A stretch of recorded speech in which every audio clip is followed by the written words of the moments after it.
kwesinye isikhathi lokho sokungachaza uthola ukuthi usenenye ingxenye yempilo yakho sengakayidiscover ozoyidiscover very soon yabo ukuthi hawu yabo yabo masiqhubeka siphila kunezinto esingazazi ngathi but uthola ukuthi discover ngokuhamba kwesikhathi ngeze nje manje kunengxenye impilo kungaso ukuthi mhlawumbe uzodiscover ukuthi yena ayi unama feelings towards labo bantu laba yabona ngiyaba nje enye ingxenye impilo angahlala ithole ngayo entsha.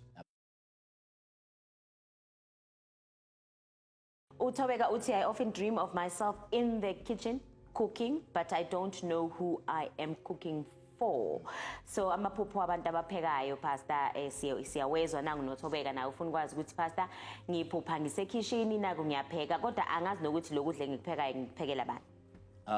Asiqale kanje ukuphupha upheka akubi kangako uma uphupha usekitchen upheka ikakhulukazi ke ngalokudla sokupheka yabo uma uphupha lapho uyibona upheka kukuhle enjoy lento sokuyenza into esukuveza intshisekelo nayo yokunakekela abantu uyabona usho ukuthi umuntu onayo intshisekelo yokunakekela abantu yabo yokubhekelela izidingo zabantu ayibona but at times futhi kuyiphupha usekitchen uwedwa kungavela njengoPawulubi khumbula ukuthi iBhayibheli lithi umuntu angiphile ngesinkwa kuphela yabo so uma uyithola upheka uwedwa ekitchen kungasho ukubanjwa umoya othile noma kungasho ukuconforma ezintweni ezithize yabona ngaso isikhathi yes. Right, Thobeka sathemba ukuthi uphendulekile lapho ke upastor ephendula ukuthi ngesinye isikhathi kulona uPawulubi ukuthi uziphuphe usekitchen kuyinkomba leyo yokuthi you've got a passion for people, you've got a passion for taking care of the needs of other people. Maybe that's why you're not even seeing who you are cooking for.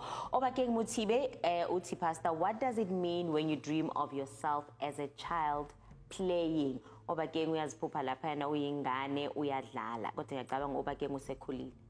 Okay, into esingayibalola ukuthi into yokuqala ukuyiphupha uyingane mhlawumbe kungasho ukuthi unalo ama qualities obungane ayibona njengamanje uthola ukuthi at times kuyenze kuphuphe uyingane ngenxa ukuthi mhlawumbe awukakhulu enough kusho ukuthi kunesigaba esithile ungakamature kusona ayibona mhlawumbe kunezinto azenzayo ezikhomba ukuthi mhlawumbe akekho mature enough kuleso sikhathi leso noma kulowo mkhakha lo noma kuleyo nto lesukwenza leso sikhathi leso ayibona. Sure, Obakeng, so pastor saying there that maybe there are some phases or stages in your life that you still need to go through and you still need to mature in those, and that is why you're dreaming of yourself as a child. So moving on now, Pastor Esitebe na unombuzo la.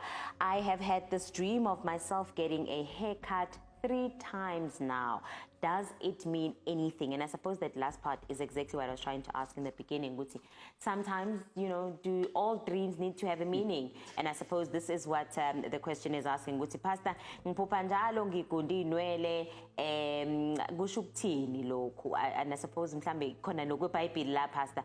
But what does it mean, Pastor, according to you? Yeah, no, njengala akusikuthi uyogunda zonke inwele wenza nje i-haircut ayibona. Yes. Yeah, if nakhona esikubhekayo la ukuthi ukwenza i-haircut voluntary ngokuyithandela yabona it's not a problem.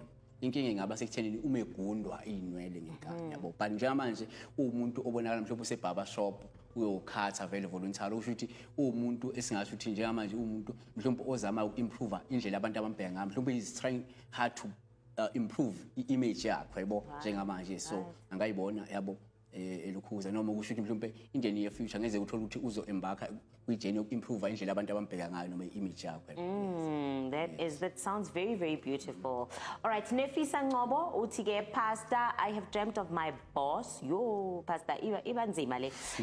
Ngoba kakhulukazi silala singalele ngenxa yabaphathi pastor. Kodwa ke uthi pastor, I have dreamt of my boss firing me at work. Does this mean I'm going to lose my job? And I suppose this is very worrisome for uNefisa. Yeah, into yokuqala singayibalola abantu abaningi kulesikhali lesi njengamanje abantu abakhathazeka kakhulu ngemisebenzi ngenxa yesimo so abantu banakuthi mhlawumbe usezwe anxiety ukuthi mhlawumbe ngashe ngiluze umsebenzi in reality yabo so angagcina seyiphuphe ngathi uyaxoshwa emsebenzini ukuthi vele in reality unaku akathembi kahle mhlawumbe unokuza emsebenzini ukuthi bakhuluma mhlawumbe bazorefresh so uyacala maybe nami ngiselistini abantu abangisho ba refresh yabona so lapho ku meaningless kusho ukuthi nje une anxiety eshoyo ukuthi wena uyasabela ukuthi ungahle uxoshwe Yeah, ngelanga. yeah. But uma uphupha ungathi uphelelwa umsebenzi noma uxoshwe emsebenzini akuvamile ukuthi usuke uzoxoshwa. Yes, asivuma ukuthi abantu abaphiwanga ngokufana, abanye they are gifted enough ukuthi into ayiphuphe yenzeke exactly as it is ngaphandle ukuthi ichazwe.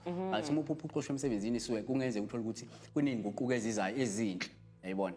Kungenzeka nje very soon kungenzeka athole mhlawumbe kwenzeka iy'nguquko ey'thile empilweni yakhe ezingcono noma ezingashintsha impilo yakhe ibe ngcono.